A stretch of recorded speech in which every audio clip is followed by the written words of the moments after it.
Okay, thank you. Good morning, everyone, and welcome to the GPF Stakeholder Forum. My name is Ayanda Magqaza. I'm a development manager by profession, as well as a founder of Tasksmiths Consulting. I'm very honored to be invited today to lead the proceedings, and I look forward to an interactive session where you as the audience are invited to also ask as many questions as you have, interact, give us feedback, and keep the process conversational. The GPF team has put together quite an informative program, and the program is going to be looking at the revised strategic plan. Some of the ideas that are going to be explored today include understanding exactly what it is that is the mandate of the GPF, also understanding the relationship between the GPF and the Gauteng Department of Human Settlements, and also give a little bit more emphasis on the importance of honoring the loans that have been extended to the beneficiaries.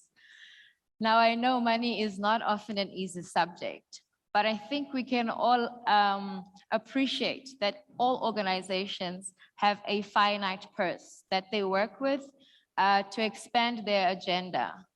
And particularly a organization such as GPF of a developmental nature, where the work that they do is really about including an underrepresented segment in the property sector, as well as giving access to finance and expanding opportunities.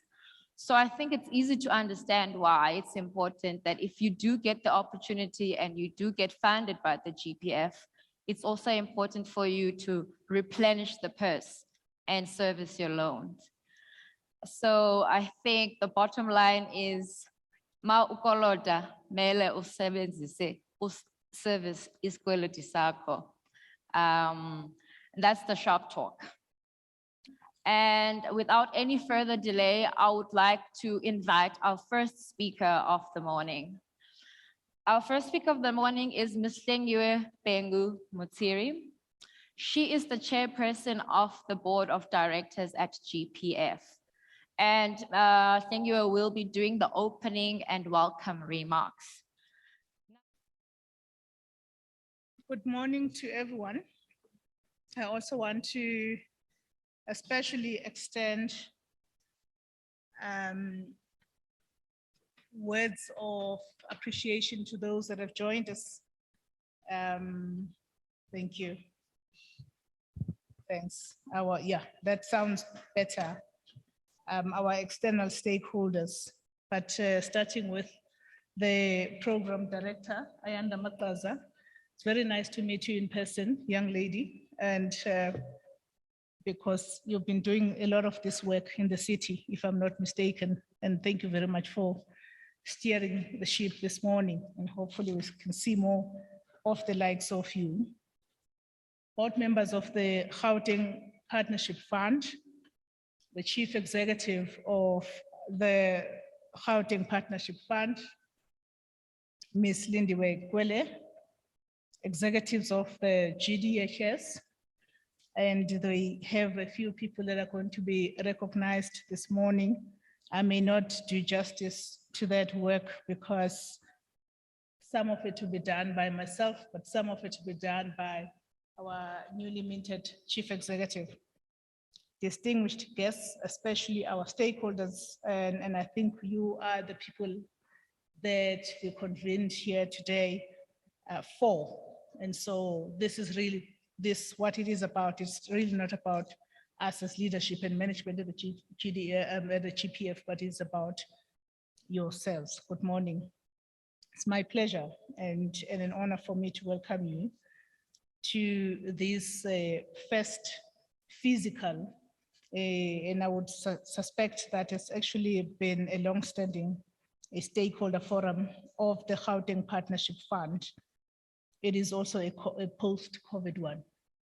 It's refreshing to be hosting this event in person, particularly on the back of President Cyril Ramaphosa's indication that the national state of disaster will be winding down on the 15th of March. So it means we can really, really get more personal with one another.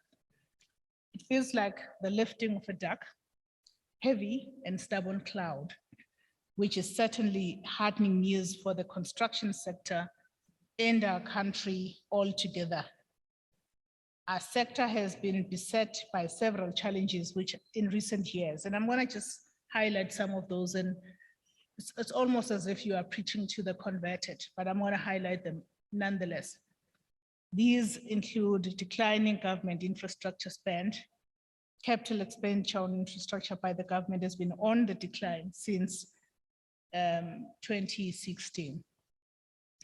These also include rising material input costs, increasing electricity costs despite the erratic electricity supply, disruptions to the global construction supply chain, rising transportation and other logistics costs, reduced profit margins, especially for those that are in the small, micro, medium and micro enterprise space.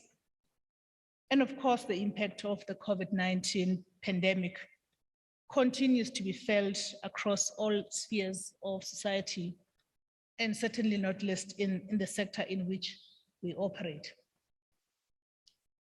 We know that developments have stalled. We also know that a number of construction jobs have been shed, yet the constitutional mandate, not to mention the continued inward migration patterns, persists. As the capital raising and implementing agency of the Gauteng Department of Human Settlements, the GPF derives its mandate, and I won't bore you with that detail. You are familiar with the detail of where we derive our mandate, both constitutionally as well as legislatively. So I won't go into that particular detail, but you know about that detail, about the relevant sections of the Constitution that talk about the need for us to be enablers of access to adequate housing, enablers of making sure that the state does what the state needs to do to improve the kind of spatial apartheid that we have in South Africa today. So we exist for that purpose, and I'm simply just paraphrasing clauses that are in the Constitution. I won't go into that detail. We also know that we have a national, both provincial and national governments have a national concurrent responsibility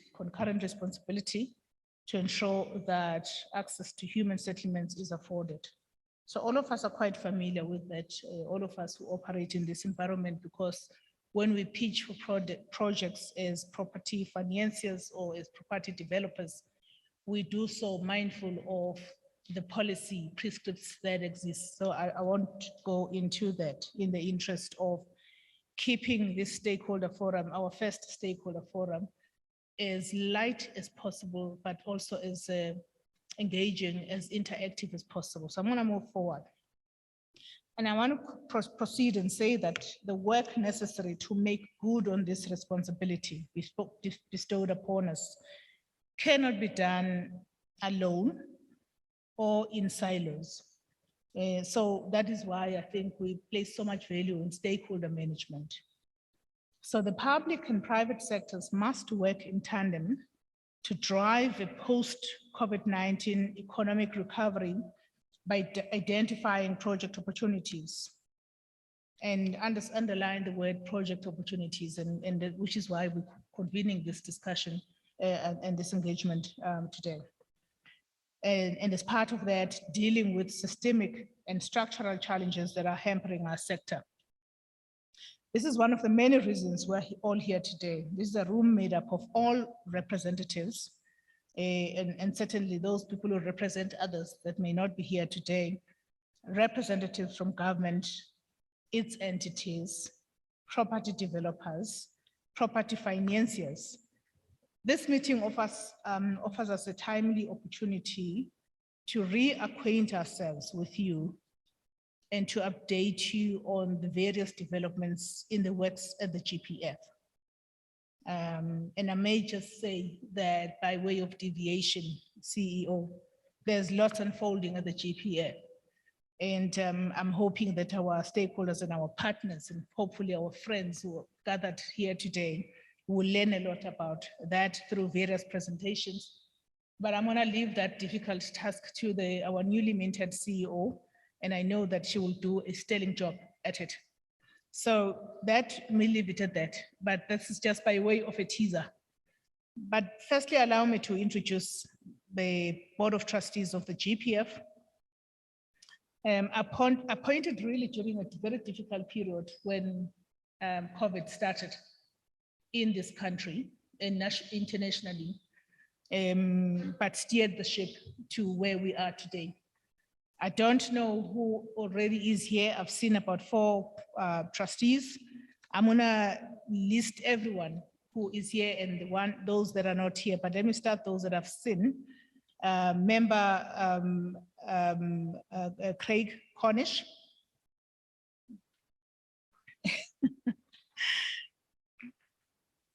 Thank you. Member Nangam Somaponya. Thank you very much. Member Karabo Mbele. Member Leon. I've worked with him for 2 years now, but to pronounce, I'm gonna say Marinkovic. I think this is the best shot ever. And I wanted to just check if we have other trustees that are here now. Oh, and the Deputy Chair of the Board of Trustees, Member Silo Morero. Sorry, Deputy Chair. We do have other trustees that are not here yet, and others may be joining on the virtual platform. As I understand it, I stand to be corrected by the company secretariat, Member Abdullah Ismail, the shareholder representative. Member, yes, thank you. Is it, oh, you are here. Okay, thank you. With you know, compliance. So I had to check if we are compliant, even with holding the stakeholder forum. So thank you very much, Member Abdullah. Member Masia Bokhanedi, if she is here, or she may be on the virtual. Member Keith Koza, Member Douglas Kutumela, and Member Lindiwe Mtimunye. So it's a team of 12 trustees who are responsible for driving. I don't know, I can't exactly see who's here, but for driving and steering the ship at the GPF.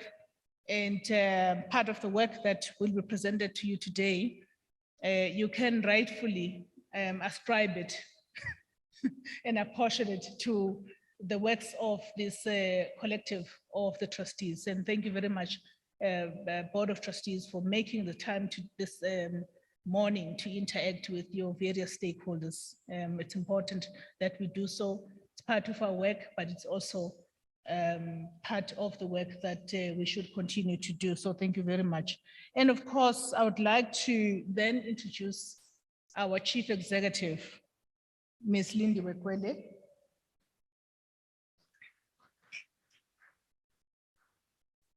And Ms. Lindiwe Kwele, together with this collective, continue to serve the organization with diligent stewardship. And I want to say, may the board long live, and may the board continue to do the work that it needs to do. It was supported by our chief executive. I also want to say that as a board, we're very pleased to welcome and introduce our new permanent CEO, yourself, Lindiwe, I'm going to call you by your first name, who took over the reins on the 5th of January, 2022. We believe your appointment is critical in firming up the strategic positioning of the GPF. So stakeholders, you can see already my tone changes when I speak about it, because I speak about the work of a vision and the work that now needs to be executed. And so we welcome our CEO with very warm hearts and hands, We believe your appointment is so critical to ensure that the organization makes an improved contribution as a partner of choice in the affordable housing sector in the province. We will work closely with you to oversee the repositioning of the Gauteng Partnership Fund. We also believe that Lindiwe's joining of the GPF to lead the executive team will help the GPF to improve its effectiveness, and I think underscoring effectiveness as a strategic player in the province, and that's what we want to be. And we're very bold about it, we're bullish about it, we're deliberate about it. We want to be the strategic player in the province. We know we've got it in us, and hopefully part of this interaction will demonstrate that, and also your inputs, your valued inputs will help us to be able to do that. But then the organization continues a drive to finalize what I will call a process of stabilizing its leadership layer. And part of what we've done has been to strengthen the ExCo's management layer at the GPF. And we have done so with the appointment of the new Chief Financial Officer, the new Corporate Services Executive, and a Chief Investment and Development Officer. I will leave that to the CEO to introduce the executives, so I won't go into that particular detail. All I can say that from the perspective of the board, we have done the necessary leadership stabilization that we needed to do when we inherited this responsibility. I want to say that these additions are critical in ensuring that the GPF becomes a more agile and responsive organization which achieves its operational programs and pillars. I'm certain the CEO will further expound on these during her presentation. I won't go into the details of the revised strategic plan that commits us to certain outcomes and certain impacts for the years 2020 to 2025. But they are very crucial. One of these are building a strong, efficient, effective, and sustainable organization, enhancing our capital base to allow the GPF to deliver on our mandate, but also to allow us, as I always say, to bring more value to our sole shareholder, which is the Gauteng Department of Human Settlements, to increase access to affordable rental and social housing in strategically located areas in the province, to increase access to integrated, inclusive, and sustainable human settlements. I think more importantly, though, to enable the GPF to, once we have accepted these new mandates that we get from our shareholder, and some of you are familiar with this, but some of you will hear presentations that speak to it about the fact that the GPF is now expected to operate in the space of informal settlements upgrading programs. And the extension of that mandate will require a very different organization that is able to respond to that particular mandate from our shareholder.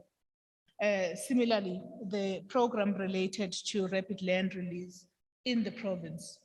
We are keen as the Board of Trustees for this to be done, but to be done in a way that also is compliant with the best governance principles that govern the work of the GPF. So we want to be able to do all of those things. And then the final one, and not least important, all of this work must impact Black and female-owned enterprises and must impact small, medium, and micro enterprises. I think the GPF would have failed the people of this country and players in this room if that is not undergirds all of the work that we do. So wanted to just say that we're not here to pat ourselves on the back, not at this stage, certainly. We're in a constructing stage, we're forming, and we're nowhere near patting ourselves at the back. We need the results first before we can do so. And I must say that the public servant knows that the work is never, ever done. We're here to collectively explore how we can address the challenges I've mentioned, There are challenges most of us in this room are very well aware of, but an opportunity such as this GPF Stakeholder Forum exists now, where we can put our heads together and debate and propose solutions, and let's make use of this opportunity. And therefore, we are very thrilled to have you here and encourage you to ask as many questions as desired and to give inputs to. Ladies and gentlemen, as I conclude, we want to deliver on the implementation of the human settlements projects that will bring about maximum social return and attract as well as enable greater private sector investment that has a catalytic effect on economic development and growth within the province. We are an essential contributor to the human settlements outcomes and targets that are detailed in the country's medium-term strategic framework 2019 to 2024, as well as the Gauteng provincial government's growing Gauteng Together 2030 plan of action. But none of this can be accomplished without you. I'd like to thank you once again for your positive response to our invitation to this forum, and hope that it helps us build new relationships and strengthen long-standing ones. And we do have a number of long-standing ones, and would like to consolidate those. Lastly, the support and cooperation received by the GPF from the Executive Authority, the Honorable MEC Lebogang Maile, and the entire GDHS leadership and management, from the head of department to the shareholder representative, who also happens to be the chief financial officer in the department, and others, has to be placed on record with sincere appreciation at this very first stakeholder forum of the GPF. And the levels of performance of the GPF will not be achieved without this support during a most trying time, and including what we've been through. So we look forward. We've navigated a number of very muddied waters in trying to really get the GPF to the state in which it manages all of these projects that I've spoken about, and the ones that the CEO is actually going to be deliberating on. So we look forward to delivering on our mission and the new mandates with which we have been entrusted with renewed vigor. And I did say that those mandates are going to be spelled out in more detail in the subsequent presentations. So with that, welcome colleagues and welcome everyone. I'd like to thank you for giving me this opportunity in this moment. Thank you.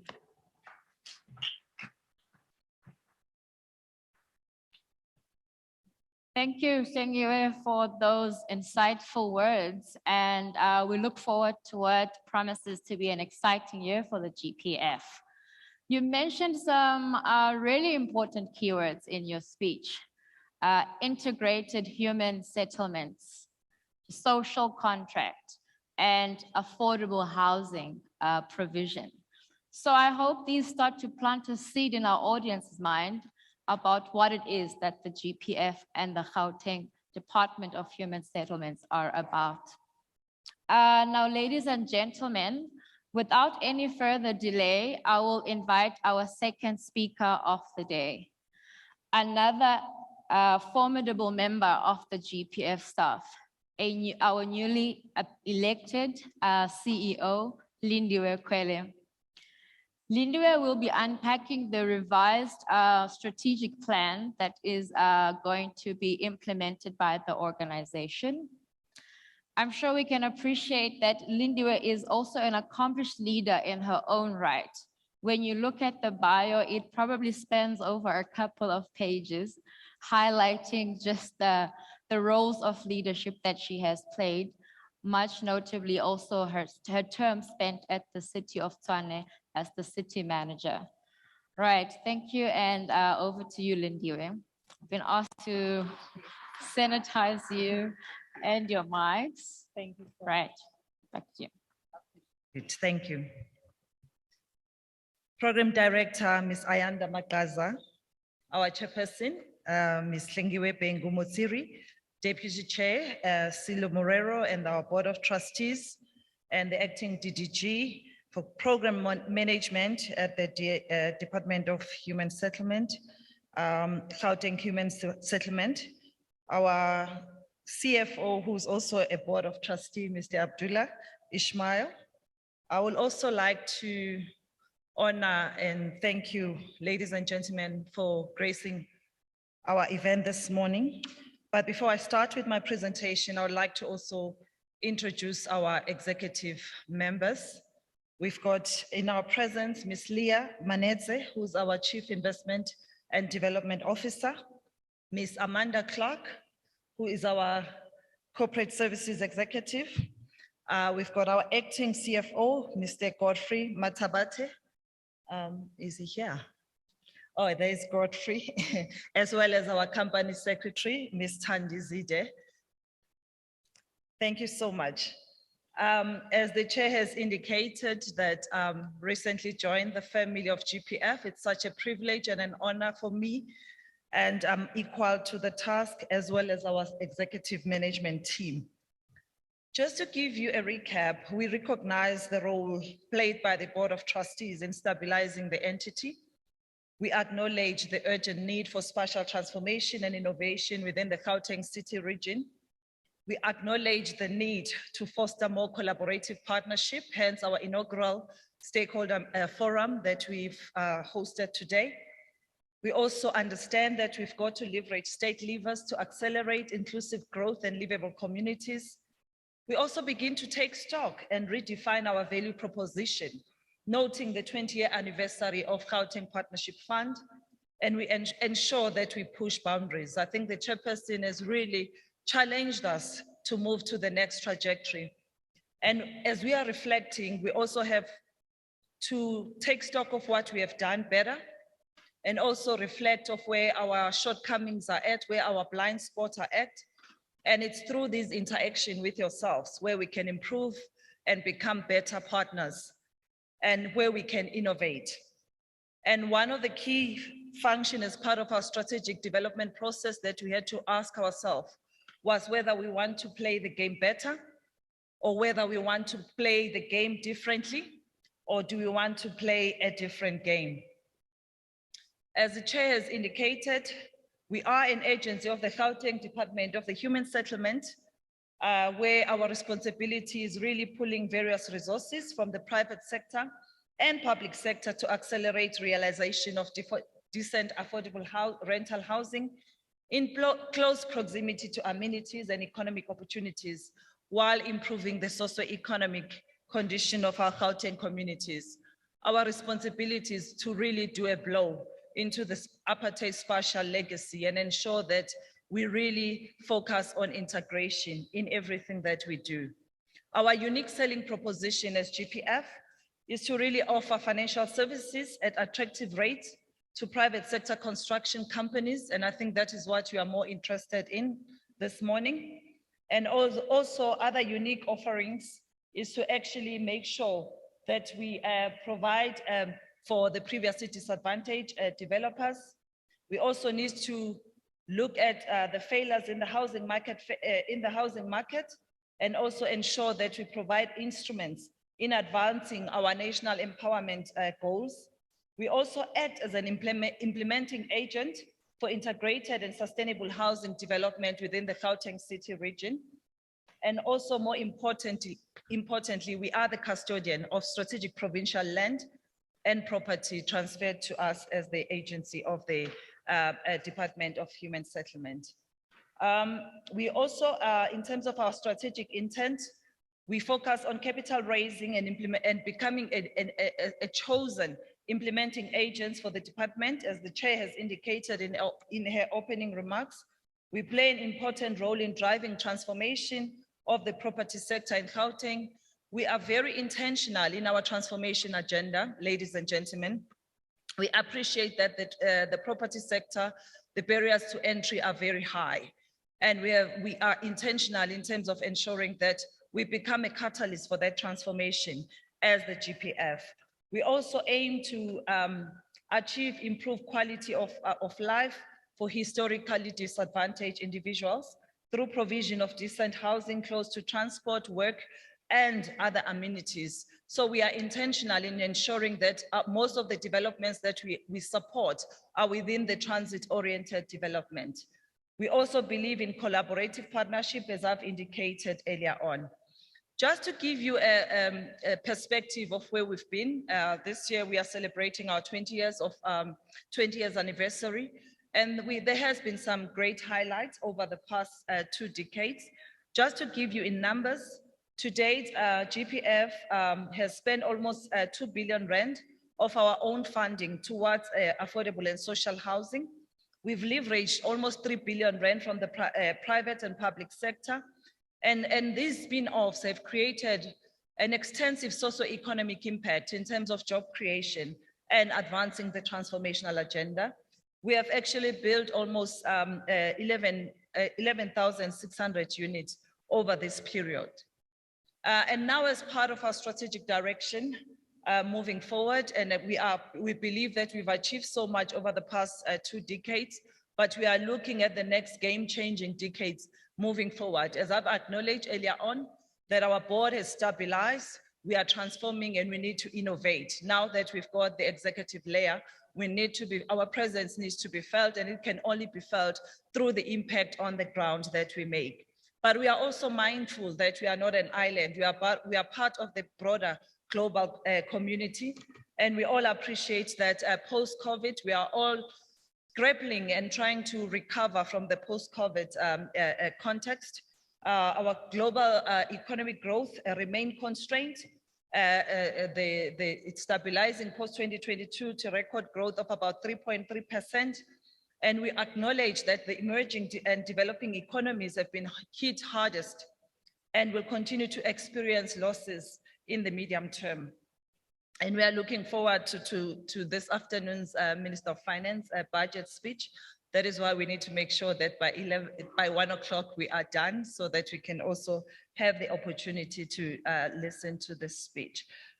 We acknowledge that as the construction industry, we've been highly responsive to the prevailing market conditions, and therefore we are very, very volatile. This sector, as well as the tourism sector, has been the hardest hit sectors. We also acknowledge reduced economic activity that impacts negatively on the demand for new investment in the sector. I don't know why it's going back, please excuse me. And then in terms of our economic outlook, we know that the economic activity contracted by 2.1% across the continent, our African continent, which really was severely hampered by the COVID-19 pandemic. About 30 million Africans were pushed into extreme poverty in 2020, with an additional 39 million expected to fall within this category in 2021. Therefore, as the GPF, we are mindful that we have a serious role to play in terms of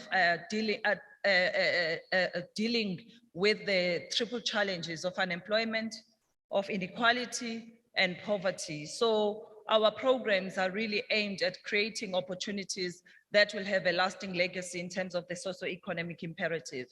We also appreciate that poverty in Africa and migration into South African economic hub like Gauteng are inextricably linked. So government spending on the infrastructure is also expected to grow, though the outlook remains muted in the context of weak infrastructure, investment, as well as continued low confidence.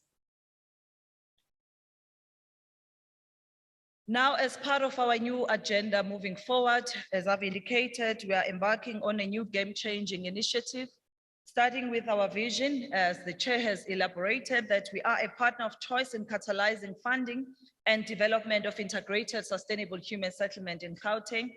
Our vision and mission is to exist to facilitate the development of integrated sustainable human settlement for the people of Gauteng by raising and managing capital required for the successful implementation of identified sustainable human settlement.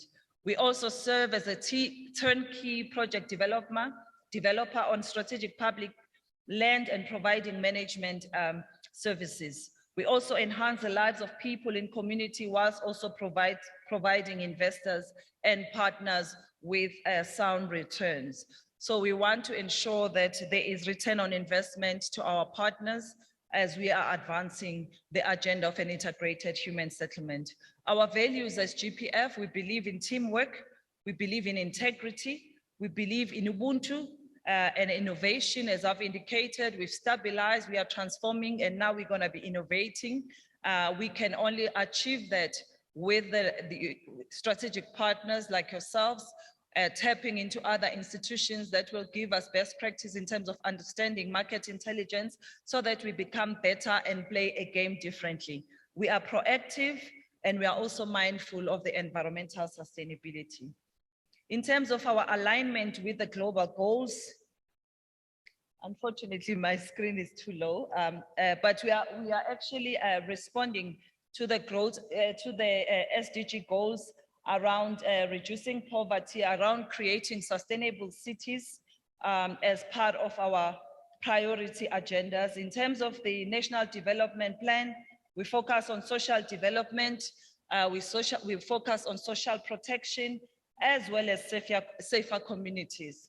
We believe that our role as GPF is quite integral in creating and providing human dignity. So in terms of our alignment with our national as well as the provincial priorities, from a Gauteng human settlement priorities, we are aligned in terms of delivering the sustainable integrated human settlement, new towns, smart cities, transforming towns for efficiencies, inclusion and sustainability, building cohesive, sustainable, caring communities with access to work and social amenities. So in essence, it's about creating spaces for people to live, work, and play. And then as GPF, our response is the acceleration of the mega project. It's about also providing the rapid land release program, urban renewal, revitalization. Again, it speaks to that livable community context that I spoke about earlier on, upgrading of informal settlements, social housing, student accommodation, as well as rental township market. Just to give you a perspective in terms of our strategic framework, I've shared our vision that we are a partner of choice in catalyzing integrated and funding of and development of integrated and sustainable human settlement in Gauteng. Our goals as GPF is to ensure that we really drive revenue, and that is why our program director was urging all our partners to actually ensure that they pay back so that we are able to fund other potential developers. And the spatial integration as well as that foster both economic, social, and environmental development in our province. Most importantly, we need to learn to do more with less. Cost optimization, we need to also ensure that there are operational efficiencies in the manner in which we do our work. But more importantly, we have to inculcate a high culture of performance in our organization. We have to become a partner of choice. We want to be that go-to entity, a chosen entity in the Gauteng city region. But more importantly, a critical stakeholder. We really want to foster those collaborative partnerships. Sound corporate governance and compliance is very critical to us as the organization. I always say we can pat ourselves in the back, but ultimately the audit outcome are a yardstick to measure whether your house is in order. Therefore, we take the sound governance and clean administration very seriously as GPF. Our strategic objectives and priorities moving forward is to really build a sustainable loan book, is to make sure that we raise capital in order to fund more programs, revenue growth, as I've indicated, cost optimization, building internal capacity so that we are able to render this service effectively, efficiently, and economically, and also building the brand of GPF. And this is the work that we are beginning to do, where we want to be a brand that can create talkability in terms of our brand repositioning. And we want to create our image as a serious partner in this integrated human settlement space.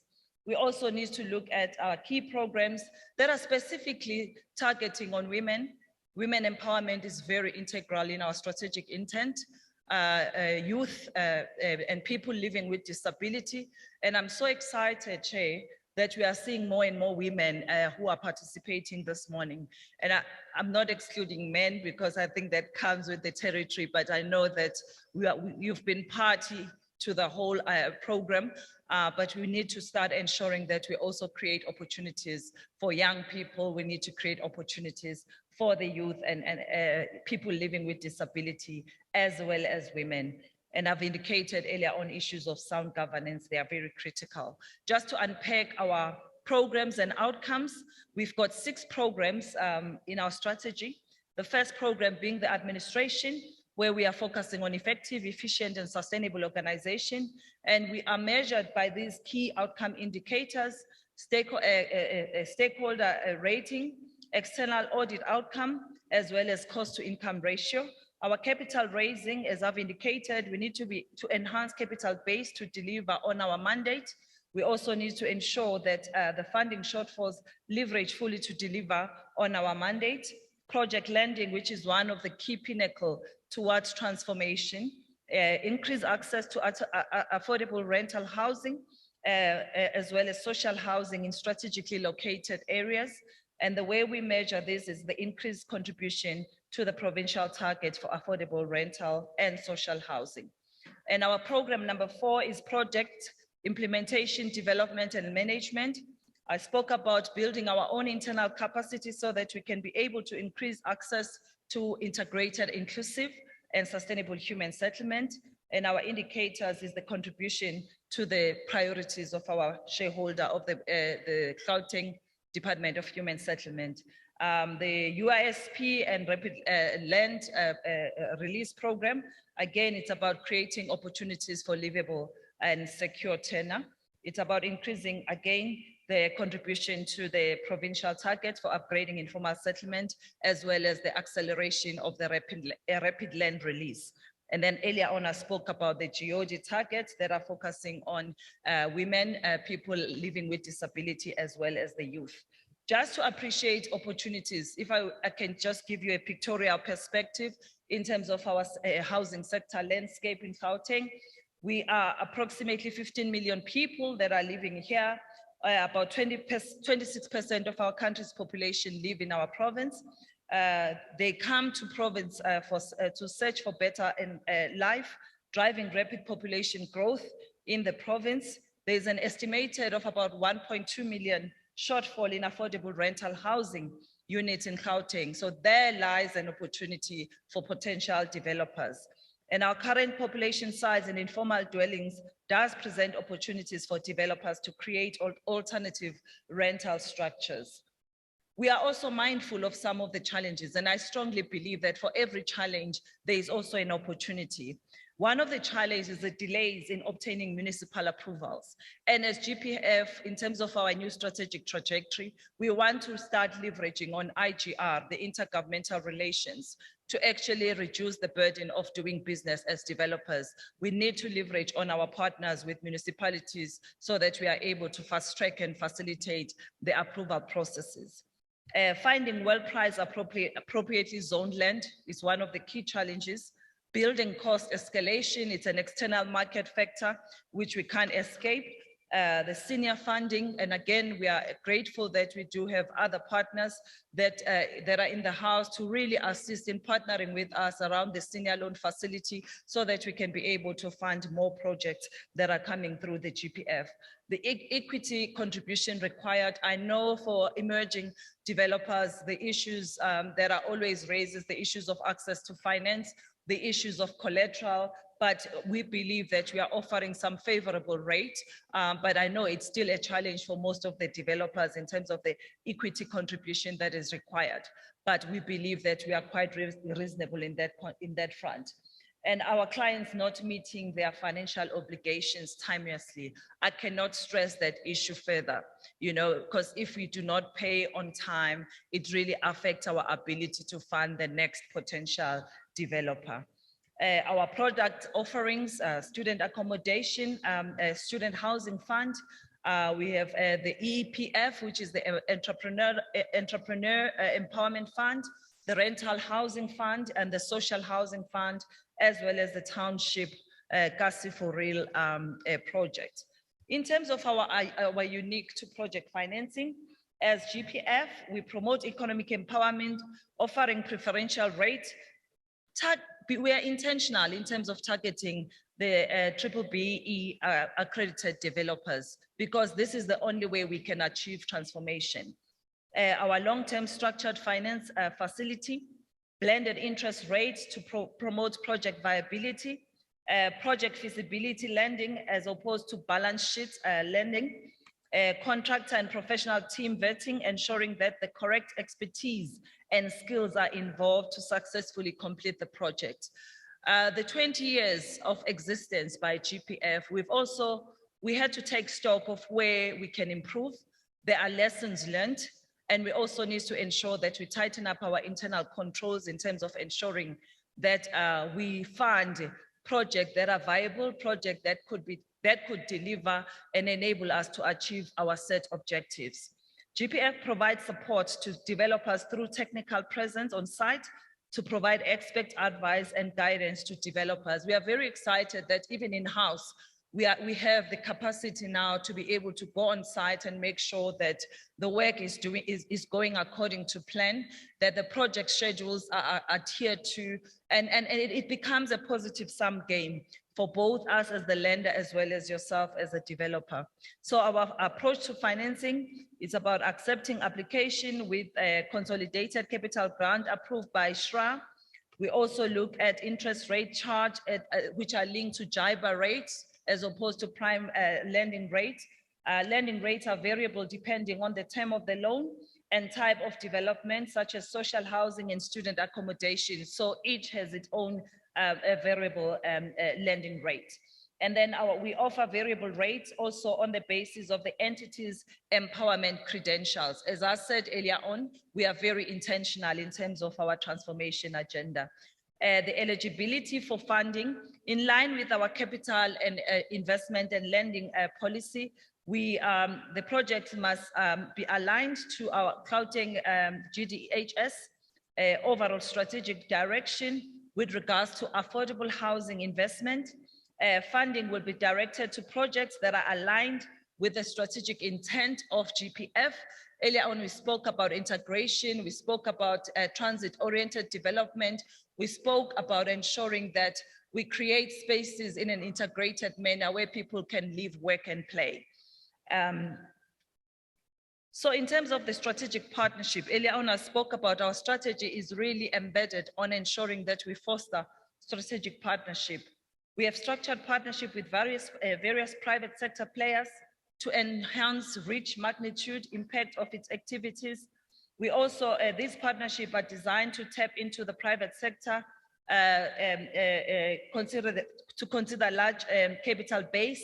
Our strategic partnership with the state human settlement value chain have also been forged. We are also looking at sister state cities, including municipalities. Again, earlier on I spoke about the application processes, the delay, and we see our role there in really strengthening our relationship within the IGR context. Partnerships are crucial in marshalling resource to finance and execute our project. I think I've spoken more than enough on the transformation agenda and the fact that the work that we do, we also are mindful of the socio-economic imperative in terms of job creation, in terms of empowerment and skills transfer. And as I close, I want to also just give you remind you that in order for us to be sustainable, we were established for the socio-economic impact. And it is essential for our sustainability that you meet your debt obligations. However, it does need to remain financially viable. We need to be financially viable. And the only way to do that is to really create a strategic partnership that is based on mutual trust, a shared common sense of values, of agenda, where we lend and then we get our money on time so that we can be able to fund other projects. And this is made possible if beneficiaries of GPF's funding meet their financial responsibilities. And we want a GPF that is financially viable. It means that the more we are financially viable, the more projects we can be able to finance. So if we imagine it, we can finance it. Tata Mandela says it's always impossible until it is done. So we are looking forward to the next decade of game changing. Thank you very much. And for those who want to get in touch with us, other than the executives that are in the room, here are our contact details. I thank you. So I would like to invite our panelists for the session. If I could invite to our stage for the panelist session, we're gonna have the acting DDG, Ms. Phumzile Maseko. Can you please join us on the stage? We're also going to invite our acting CFO at GPF, Mr. Godfrey Mathabathe. And lastly, we're also going to invite Leah Manenzhe. She is the Chief Investment and Development Officer at GPF. This is the full suite of our panelists. And while they come up on the stage, I will still open up the floor if there are any questions on what Ms. Kwele has presented. Okay, can we get assistance with the mic? Andile, there are a few questions there. And maybe while we do that, just to understand who's in the audience, is there anyone in the audience who is from a funding or financing institution? I'll take a show of hands, a brief wave. Okay, there's a gentleman back there. Anyone sitting here who is a developer or in the development space? Okay, we seem to have a high number of. Anyone here who works with the council, for the council, who is involved in the process of approvals? Okay, we have a few members. Thank you. I'm going to give then our one member an opportunity to ask a question. I think it will be directed at Lindiwe. If you can stand, thank you. You can start by introducing yourself and then go ahead. Okay, thank you so much. My name is Ndombi from Treasure Production. Thank you, Chair, and the board members, to the CEO as well for the good presentation. I can feel the passion for the women empowerment. What I want to find out is, do you have any monitoring system that you use to ensure that the developers are utilizing women in terms of partnering and subcontracting on their sectors? Okay, thank you. Well, there you have it, Lindiwe, on the question of women participation. Thank you, Ntombi. As I've indicated in our strategy going forward, we are mindful of the fact that yes, there has been some women who have done some work through our programs, but now we are intentional in terms of ensuring, and even the PFMA allows that in terms of subcontracting, to make sure that the big guys are able to give opportunities to the emerging contractors, especially women. So we have set our own target in that regard, but it's something that we're gonna be advocating, going forward. But we do, as I've indicated in our annual performance plan, these are the targets that are set, and our board is going to be monitoring whether we are executing that. We are intentional in ensuring that the numbers are increasing and the people that do business with us are able to ensure that they take women, youth, and people living with disability seriously as part of giving the opportunities. Obviously, there are issues of qualification in terms of your capacity to be able to do that, and the demonstration that you have the know-how to be able to deliver, because they also are working against timelines. So it has to be a positive sum game, but it's definitely something that we are intentional about. Thank you, Ndombi. Thank you, Lindiwe. I am going to open the floor for one last question, if there is a question. Otherwise, I will then move on to our next session, which is the plenary session. This session, we would like to revisit the revised strategic plan, and we have a complement of members from the GPF and the Gauteng Department of Human Settlements who will be engaging on the revised plan, as well as what the intentions are of the organization going forward. I'm going to insist on a conversational style for the session. So if you think of a question while we are having a discussion, please put up your hand and we'll try and draw you in as well. But as a way of ushering it in, maybe I'm going to pick on you, CEO, and ask you maybe what is the core mandate of the GPF? Thanks, Ayanda. As I've indicated, we are the implementing agents on behalf of the Gauteng Department of Human Settlement. We are supposed to focus on project lending. We are focusing on, we are a turnkey project developer. Yeah. We also focusing on ensuring that we do mega projects as well. Okay. We are targeting the products I shared it earlier on in relation to social housing, student accommodation, a mega project, and the informal settlement, Kasi for real. So we see ourselves really as a catalyst to the successful implementation of the integrated human settlement in the Gauteng city region.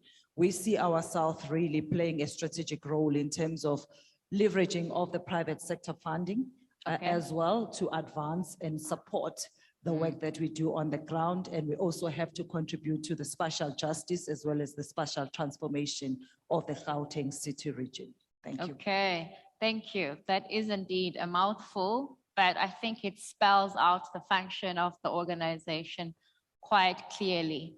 There is a word that keeps coming up quite a lot in this conversation, and it's integrated human settlements. I think at this point, I want to invite you, Phumzile, to expand on this concept, especially being an architect by profession and also representing the Department of Human Settlements and understanding the nuances in implementation. I think we'll all benefit from your input in this instance. You go first. Thank you, Ayanda. Okay. And good morning to Chair and CEO. Sustainable human settlements is a policy stance by the Department of Human Settlements.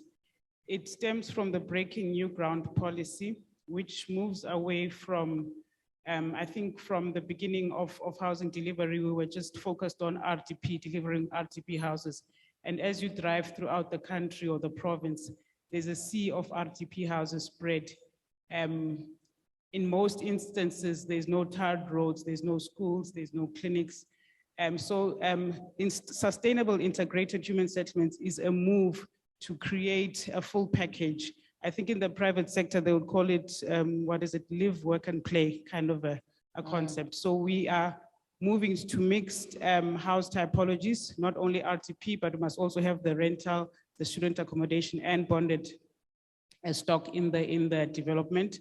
Mixed land use, so your housing, your economic facilities and your social amenities, your clinics, your schools, your playgrounds, taxi ranks, transport interconnectivity nodes.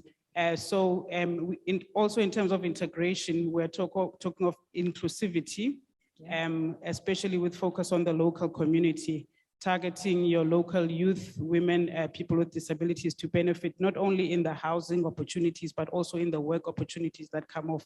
If you take, for instance, a social housing, it has to be maintained for the lifespan of the development. So we need locals to participate in those kind of activities as part of being inclusive in the development. Okay, all right, thank you. Live, work, play, you say. That is quite a punchy line. Now, Leah, this one is going to be for you. Understanding what the department is trying to achieve, as well as yourselves as GPF. How do you strike the balance between servicing the social interest, while still delivering to the need of the department? Okay, so I think the C is already indicated, and as you would know, the GPF's core mandate is to play in or close the gap within the affordable market, rental market space. So in serving the social, we then make sure that our funding structure is such that the developers would be able to participate and afford to repay us, but also to ensure that the tenants themselves can then afford to occupy those spaces. So in that way, you play a balance of both, making sure that socially we respond by making sure that we've got affordable housing to house the communities. And as we would know, Gauteng is a melting pot. We have a number of people that continue, over 300,000 people that come to the province every year. Okay. That means the demand of housing continues to be very critical. We also know that there is a demand for rental. So a lot of people come from various provinces. I think the CE covered it in her opening when she spoke of the strategy. We know that there's people who are just here to work. Yeah. They're not necessarily looking to relocate on a permanent basis. So the rental space will always play a critical role, but so as the GPF in making sure that it's affordable. Okay, thank you, Leah. Ladies and gentlemen on the floor, I hope I'm touching on all the critical issues here. I don't see any hands coming up. Okay, thank you. I'll take a hand there. Please, can we get a mic? But while we prepare to take that, okay, we'll give you an instance. Thank you. Thank you. My name is Rob Buthelezi from RB Properties. Please speak up a little bit, Rob. Okay, I'm a property developer. Okay. Question I have is, what are you providing in terms of bridging finance for developers? Because that's where the gap is. Oh. Because when we do housing, the bank only makes two payments. One against the transfer of the land. Secondly, when the house is complete. So how do you accompany, say, a startup, someone who's trying to do affordable housing? I know that GPF doesn't provide that kind of funding, but what are you doing about it? Because looking at 2 billion in the last 2 decades, I think it's a drop in the ocean. Yeah. Because the property industry is 5.5 trillion. So we need to step up. We need to do more so that we have transformation. Otherwise, we're playing games. Thanks. Thank you. So I think, to paraphrase, the question is a funding question. How does the GPF participate in funding and financing projects? Bridging finance, okay. I would assume that is directed at, oh, Leah. We're picking on the ladies today. Over to you, Leah. Yeah, the GPF is I a would have ladies' said, show. okay. But you can always support and come in where possible. Yeah. Maybe let me start by just giving an indication of some of our products that we give as the GPF, and then I'll also talk about the role that is played by other DFIs within the province for funding such as bridging finance. I would know that there's entities that looks at funding of purchase orders for the purposes of bridging finance, where you use your purchase order to then secure cash flow funding from entities, the likes of the GEP. I would assume entities like the NEF and others would look at products like that. For GPF, what we do is provide funding for people who want to participate in the space of development, for rental stock, for social housing, as well as student accommodation. How we do that is provide 30% of the overall developmental costs to a developer, with an understanding that you will secure senior funding and contribute equity. And it depends, there's variable equity contribution depending on the type of products that you are taking. Okay. Thank you. Can I just add? Yes, please. I'm just, as I'm thinking alive, I think there's an opportunity for us. Earlier on, I spoke about leveraging on the IGR. Some of these entities are funded by the government. So maybe in our website, we can also create a hyperlink to those various institutions that are doing that. We have the likes of your SIFSA, we have the likes of the NHFC, as well as the Housing Finance Corporation. But I think through our memorandum of understanding, we will need to also ensure that we are as part of access to Connected. information, but as GPF at the moment, no, we do not. Okay, so I hope that's a little bit clearer. Godfrey, would you like to add anything to that? Do you have any? Okay, so I think, I mean, the overall sense is that there isn't bridging finance that is offered by GPF. GPFs, you participate to support the equity aspect of a project, and you help developers raise that component. But you do highlight that there are other entities in the sphere, such as possibly NEF, NHFC, who you could, through accessing the platform, GPF website, find the link to take the conversation forward. Okay, thank you. I see there's a second question. Can we take that? Is it on? Please assist with the mic. Good morning. My name is Manzini Mlauzi. Please speak up for me. Sorry, I'm Manzini Mlauzi. Okay, lovely. Manzini. I do financial modeling mainly in the project space. Okay. The first question is, there is a lot of content that I saw. Is it gonna be available for us, especially Lindiwe's presentation? Would want to engage more on that. Okay. And then the second question is, I recognize that for the last 20 years, there's been about 12,000 housing units that have been delivered, compared to the backlog of about 1.2 million that was presented. Maybe I saw the challenges. Are there some reasons why that translated to about 600 per annum, why we delivered those numbers? Because as far as I'm concerned, Gauteng is a big province. It should be a little bit more than that. I think it's almost compared to what Mr. Buthelezi actually asked, to say, what are the plans going forward to enhance those numbers, to push up the numbers? Because I think we need more numbers. And then the third question that I have is, I see there is some, there's a strategy in terms of enhancing new ideas, say that are coming from the public.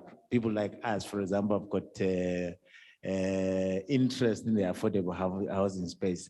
How does the GPF engage people from outside to actually enhance the delivery of housing units? Thank you. Okay, thank you, Manzini. So I spotted 3 questions there, and I think they are going to keep us busy for a few more minutes. One is, you want to know how you can get access to the information that has been shared today. 2, you are complaining about an under-delivery in the number of houses that are already implemented. And the third one, you mentioned that you have input and ideas to enhance the revised plan. I think I'll hand over to you, Leah, to take that on. Okay, so I'm gonna start with the question around why we seem to be under delivering on housing. So the Gauteng Partnership Fund plays a role within the human development space, working together with other government entities and private sector were involved in this space. For example, the Gauteng Human Settlement, which is responsible for the delivery of social housing. For example, your RDPs, your mega project development. And part of what we are doing as well is the upgrading of informal settlements. All of those requires a budget. And as you know, there'll always be competing priorities. And therefore, there will never be sufficient funding in the province from Gauteng government to fund the gap, the housing gap. You'd also note that post-COVID, the priorities were on healthcare and making sure that we can save as many people as possible within, from government's point of view. And therefore, the gap continues to grow. But over and above that, you also have challenges like invasions that continue to then derail the efforts of government in housing delivery. Just to make an example, part of what happens when people invade land means after some timelines, the government is then expected to provide basic service support to them.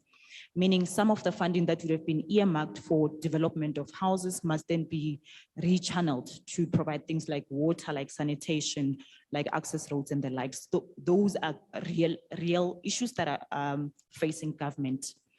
Just getting back onto the GPF, it needs to also be understood that we play in a space where our services are demand driven by developers. So the number of developers that come to the GPF to apply for funding to provide things like student accommodation, social housing is what is going to influence the numbers of housing units that we deliver.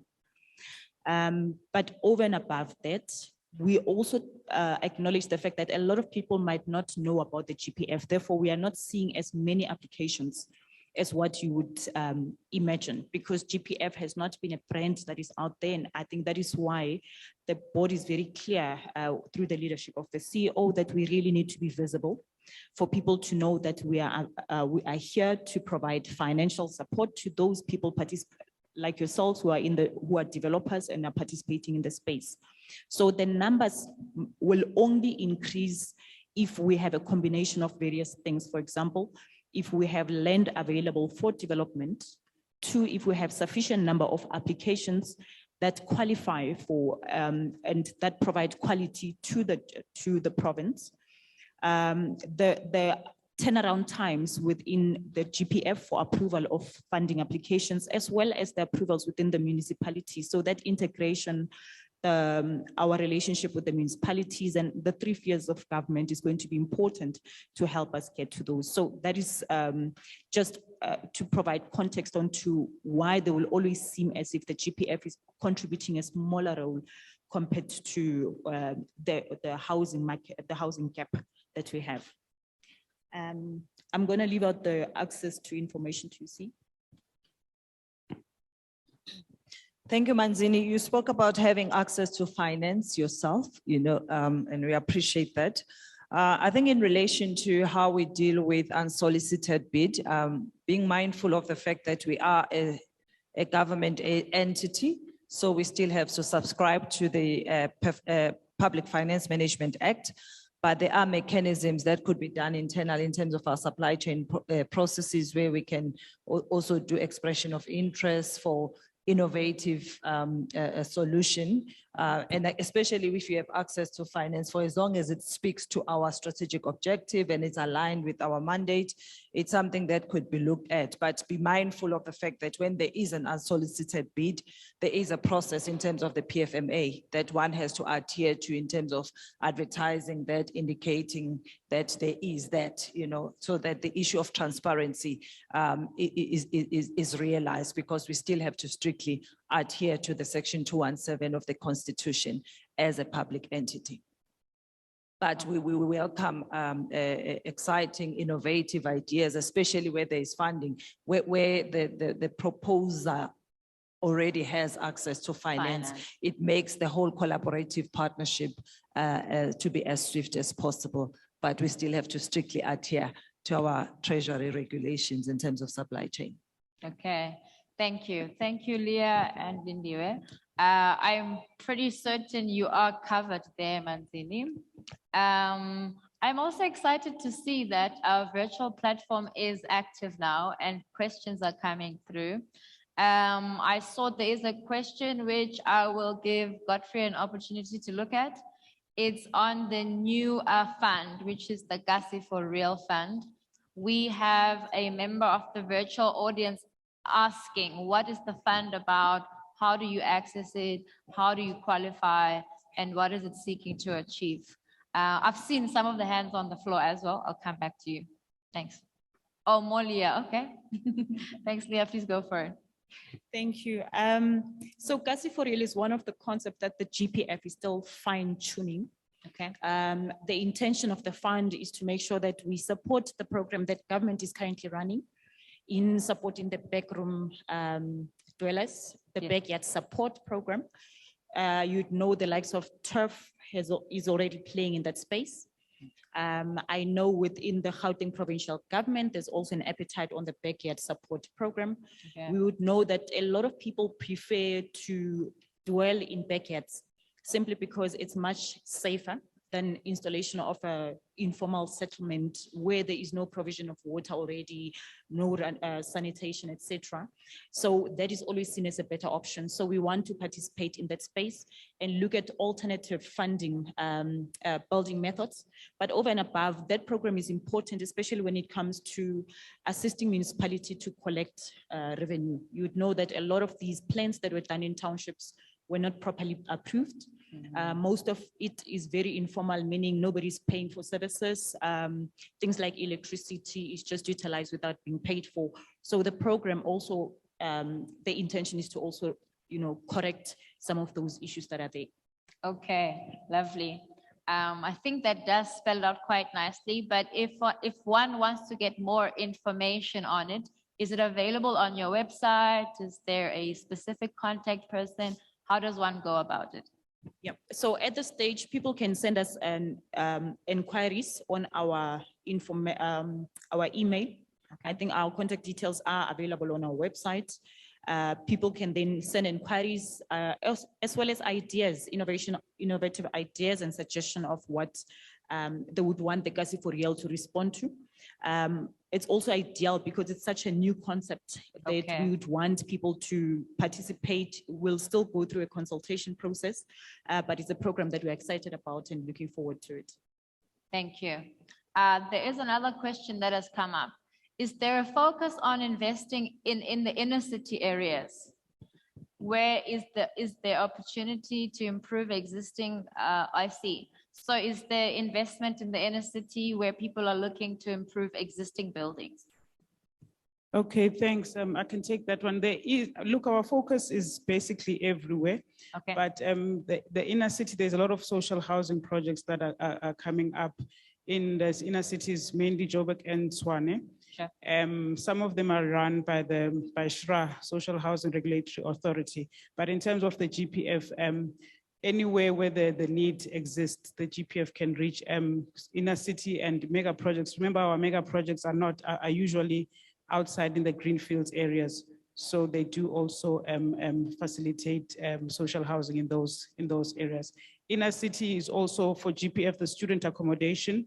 As we know, most of our universities are in the inner city areas. So the GPF does participate in student accommodation in inner city areas. Okay. And before you let go of the mic, Phumzile, you do talk about mega projects that do exist. Do you have an example of one or two that are under implementation? And maybe you can give us a bit of insight on those.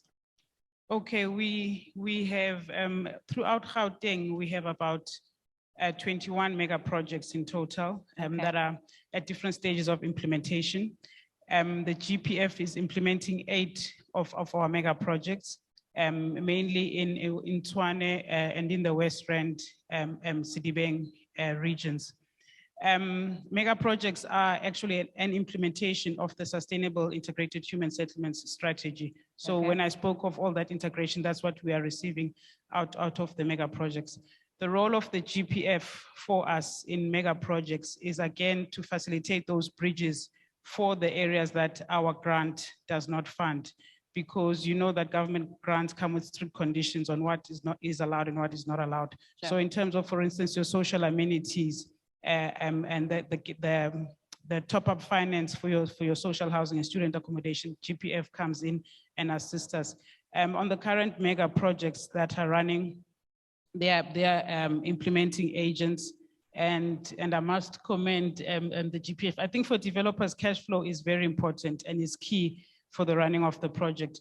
One of the praises that we get from developers is the payment turnaround times for invoices from the GPF, which allows, if you look at the performance of mega projects run by GPF, there is fast delivery and meeting of targets, mainly because, or partly because of the payment turnaround times that assist developers carry on with the project.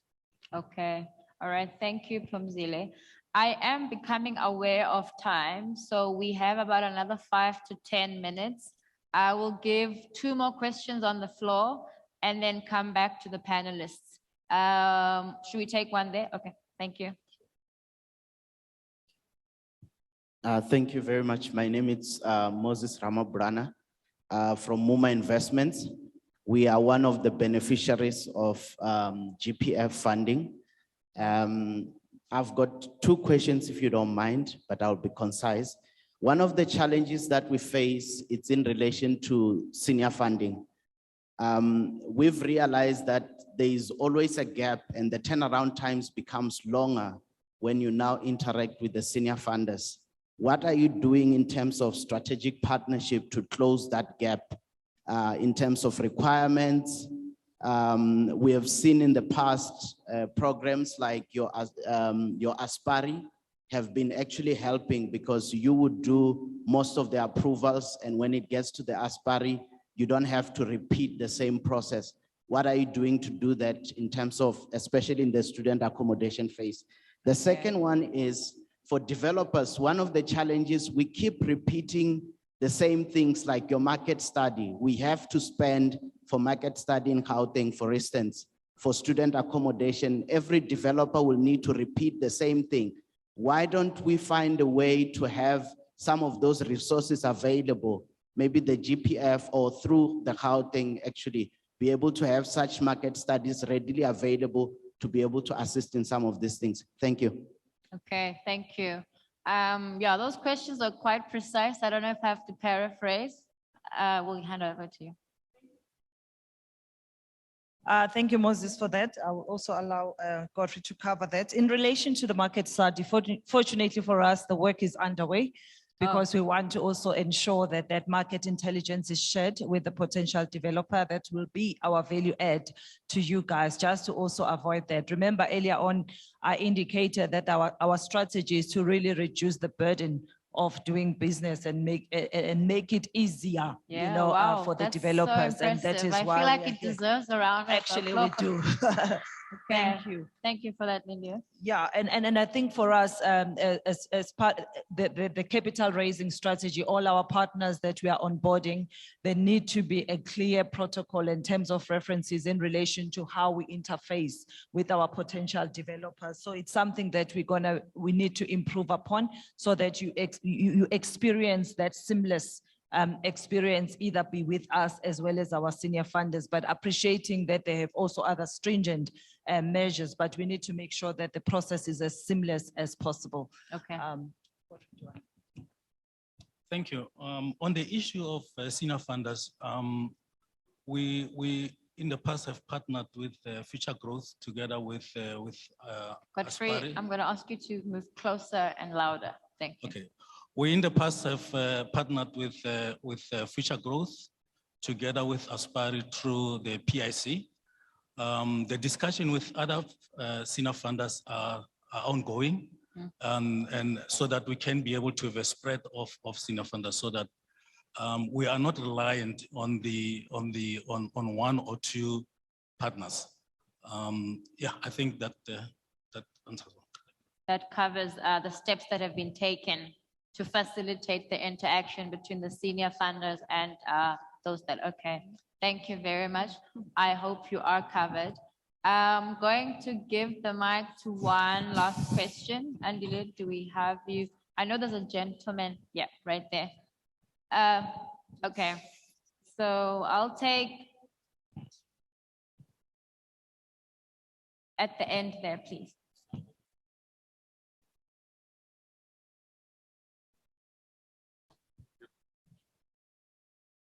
All right, so I think this is our closing question. Then we'll give the panelists time to wrap up, but over to you. Thank you very much. Thank you very much, Program Director, and greetings to the Chair, Deputy Chair, CEO, and all the esteemed guests. Firstly, I want to commend the GPF for hosting this stakeholder session. It is such an important platform, and I hope it can be done on a quarterly basis. The more we engage our stakeholders, the easier it will become to deliver on the objectives that we have set for ourselves. The funding offerings from the GPF is fantastic. I only hope that we can take it out to more people, particularly the youth in the province, and to offer them the service offerings or the funding instruments, particularly the entrepreneurship empowerment program that needs to be better marketed and communicated to the general population or the Gauteng residents. With that, I want to appeal perhaps to the CEO and the CFOs to ring-fence budgets specifically for communication, marketing, branding, and outreach programs so that we reach as many people as we possibly can. Thank you very much. Thank you. Okay, thank you. I think that was more of a comment and input. Thank you very much.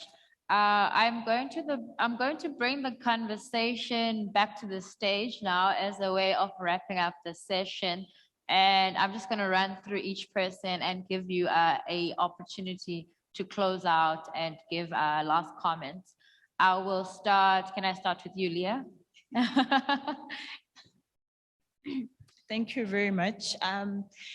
I think one of the things that we really have been trying to push this with the 20 years now going forward is to make sure that there's more women that participate in the development space. And I think from a board point of view, they've really just made sure that we lead by example. I mean, you have a team of executives that are female only. You have it led by a chairperson who is female, the CEO is female. So we really are passionate about getting women to yes, take I want their to rightful introduce another place. round of applause to that. And so we really are going to be deliberate in making sure that we attract the correct type of women with the right sort of skill set, who are willing to put their skin in the game, because it's not a charity organization. We are expected to generate funds so that we can recapitalize more and have more projects that are running. But I also want to invite people to really visit our website, follow us on Instagram and Twitter. Let's open up the conversation. We are always open for comments and suggestions and innovative ways. We never claim to be, know it all, but we rely on inputs from our stakeholders who, or the market itself to dictate what sort of solutions we need to be providing. Thanks. Thank you, Leah. Yeah, we'll have you. Thanks, Ayanda. I'd just like to thank the GPF for hosting this first stakeholder session. And thank you also for continuing to implement the government programs under human settlements, and especially in terms of supporting SMMEs and up and coming developers. As you go along looking for funding for your various aspects, you would also need to assist us as province, or well, municipalities mostly, with bulk infrastructure upgrades. I think it's the greatest threat to continued development in Gauteng, the shortage of bulk infrastructure.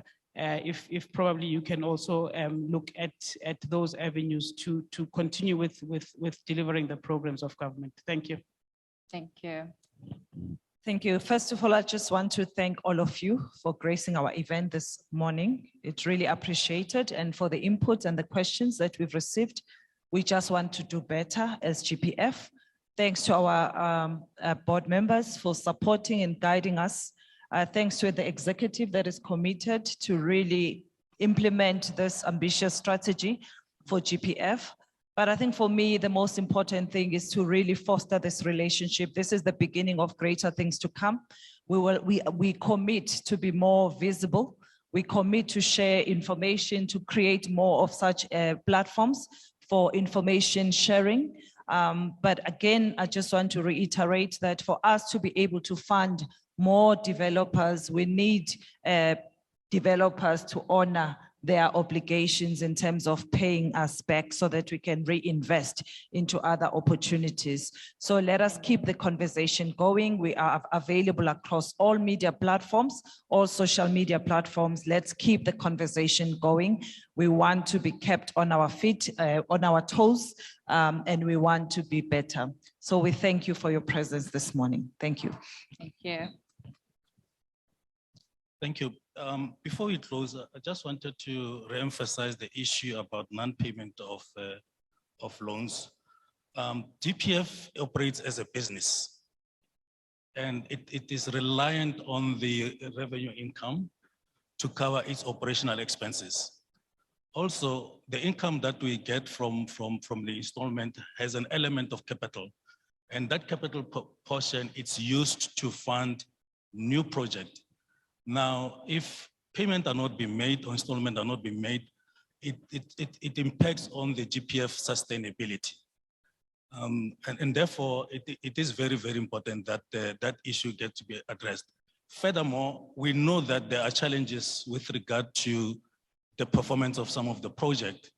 We encourage the clients to approach the GPF to see how we can be able to assist them. It should be noted also that the GPF does offer payment holidays, but those payment holidays are not guaranteed to be given to any project.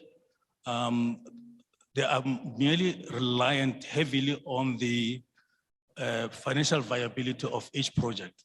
And in order for us to be able to test the financial viability of a project, we need performance data. The performance data, which includes management account, annual financial statement, vacancy report, rent roll.